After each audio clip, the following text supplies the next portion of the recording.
गिबियावनो आं बयनिसिमबो बर' पर्टेलनिसिम गोजोननाय जासिहरग्रोबाय। जोंनि बेंटल सिनियर सेकेन्डारि स्कुल हिसाबै सेन्टार हिसाबै जोंना अन सेन्टार, बेयाव गुबुननि स्कुल गैया, जोंना टटेल आर्ट्सआव होदोंमोन केन्डिडेटआ 414 जन, ओमफ्राय बिनि गेजेराव पास जादों 406, फार्स्ट डिभिजन मोनदों 124, ओमफ्राय सेकेन्ड मोनदों 216, थार्ड मोनदों 66, टटेल पास पार्सेन्टेजआ जाबाय 98.07। ओमफ्राय साइन्स स्ट्रिम दं जोंना, साइन्स स्ट्रिमाव टटेल एपियार जादों 47, ओमफ्राय बिनि गेजेराव पास जादों 45, ओमफ्राय फार्स्ट डिभिजन मोनदों 17, सेकेन्ड मोनदों 26, ओमफ्राय थार्ड मोनदों 2, ओमफ्राय टटेल पास पार्सेन्टेजआ जाबाय साइन्स हिसाबै 95.74। ओमफ्राय रिजाल्टआ जों साननाय बादि मोजाङानो जादों।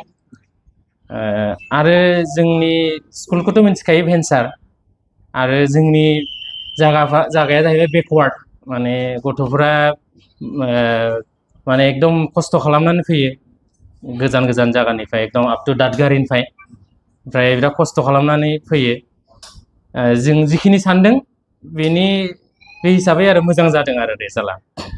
आरो जोंना साइन्सआव हाइएस्ट पार्सेन्टआ 80%, मोननैयाव लेटार मोनदों, साबजेक्ट मोननैयाव। ओमफ्राय साइन्स आर्ट्स हिसाबै हाइएस्ट पार्सेन्टेज मोननाया 87, ओमफ्राय लेटार मोनदों मोनबा साबजेक्टआव। बेखिनियानोसै आरो। प्रिभियास आनजाद रिजाल्टखौ लानानै नैबे रिजाल्टआ एसे बेटारसिन जादों ना? औ, देग्लायनि आगोलफोरनि रिजाल्टनिफ्राय देग्लायनि रिजाल्टआ साबसिन जादों। आरो देग्लाय फार्स्ट टाइम बर' मिडियामजों, बर' हांखोजों लिरनो मोननाय आरो बे बेचआ आरो बे हिसाबै रिजाल्टआ गाज्रि जायाखै, मोजां जादों आरो बेखिनियानो। नोंथांमोना माबायदि आदबजों बिदि रिजाल्ट फैनो हागोन होननानै सानो? नोंथांनि फोरोंनायाव माबा मोनसे जोंना बे रिजाल्ट मोजां जानायनि खार'ना जोंना टिचारफोरा डेडिकेटेड, आरो जों गथ'फोरखौ मोजाङै सासनाव लाखियो, बेनो आरो। आं पास जालांनाय गथ'फोरनिसिम बयनिसिमबो गोजोननाय जासिहरबाय। बिसोरनि फिउचारा जेन दा जोंनाव पास जालांबाय नैबे आनजादाव, गुबुनाव दा गुबुन गुबुन जायगाफोराव थांगोन बिसोर फरायनो, बे गुबुन गुबुन जायगायाव बा गुबुन कलेज बा बाहेरा माबा जायगायाव थांगोन, बे जायगाफोराव थांनानै जेन मोजाङै थाहैयो, मोजाङै फरायहैयो, बिनि थाखाय आं बयनिसिमबो गोजोननाय जासिहरबाय। आरो जायफोरा नाजासेयावबो उथ्रिनो हायासै बिथांमोनखौ थुलुंगानायनि मा बाथ्रा बुंनो सानो? जायफोरा आनजादाव पास जानो हायाखिसै बिसोरबो नार्भास दाजाथों, फैगोन माबायाव जेन लिरफिननो हायो, मोजाङै फरायबानो पास जागोन, बेखिनियानो। নমস্কার। তো যোৱা বছৰৰ তুলনাত এইবাৰ আমাৰ রেজাল্ট খুব ভালেই হৈছে, আমি তাৰ কাৰণে আনন্দিত। তো কথা হ'ল, আমাৰ এইবাৰ চিৰাং ডিষ্ট্ৰিক্টত আৰ্টছত আমাৰ ইনষ্টিটিউটো সৰ্বাধিক সংখ্যক ষ্টুডেণ্ট পাছ কৰিছে। পাছ পাৰ্চেণ্টেজ হ'ল 98.07, তাৰমানে হ'ল আমাৰ পাছ পাৰ্চেণ্ট হায়েষ্ট চিৰাং ডিষ্ট্ৰিক্টত। 414 ষ্টুডেণ্ট এপিয়াৰ্ড হৈছিল, তাৰ ভিতৰত 406 ষ্টুডেণ্ট পাছ কৰিছে।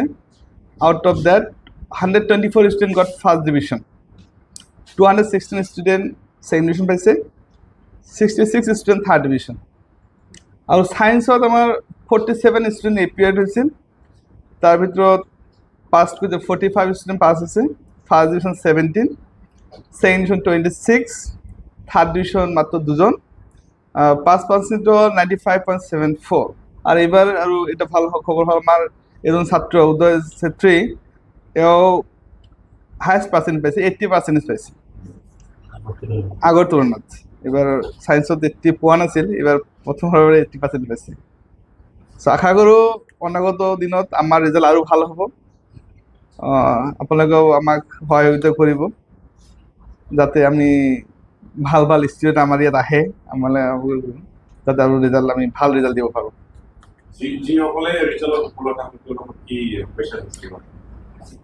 মই আপোনালোকৰ মাধ্যমেৰে ইহঁতক যাতে ইহঁতে ভাল ইনষ্টিটিউটত এডমিশ্যন পায়, প্লাছ অনাগত দিনত আৰু কঠোৰ পৰিশ্ৰম কৰি জীৱনত সফলতা অৰ্জন কৰিব পাৰে তাৰ বাবে আমাৰ তৰফৰ পৰা শুভেচ্ছা থাকিল ষ্টুডেণ্টখিনিক আৰু যিসকলে এক্সাম পাছ কৰিব নোৱাৰে আমি ইহঁতৰ কাৰণে আমাৰ দুৱাৰ খোলা আছে আমি ইহঁতৰ কাৰণে এক্সট্ৰা গাইডেন্স দিবলৈ ৰেডি হৈ আছোঁ চ' যাতে ইহঁতেও অনাগত দিনত ভাল ৰিজাল্ট কৰিব পাৰে